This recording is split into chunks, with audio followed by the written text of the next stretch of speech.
കേരള ഹൈക്കോടതിയിൽ കേസിന് പോയവർക്ക് വലിയ തിരിച്ചടി. UGC അംഗീകാരം ഇല്ലാത്ത ഭാരതീയർ അണ്ണാമല സർവകലാശാലയിൽ പഠിച്ച നിരവധി സർക്കാർ ജോലിയിലുള്ളവരും റാങ്ക് ലിസ്റ്റിലുള്ളവരും കേരള ഹൈക്കോടതിയിൽ കേസിന് പോയിരുന്നു.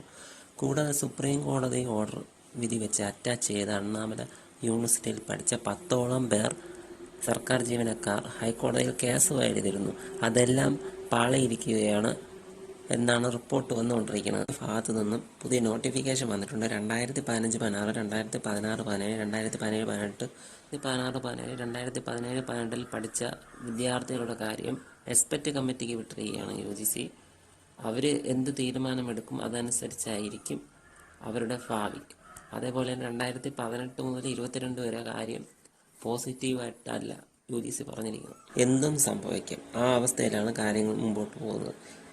ഇതേക്കുറിച്ച് കൂടുതൽ വിവരങ്ങൾ പാർട്ട് 3 വീഡിയോയിൽ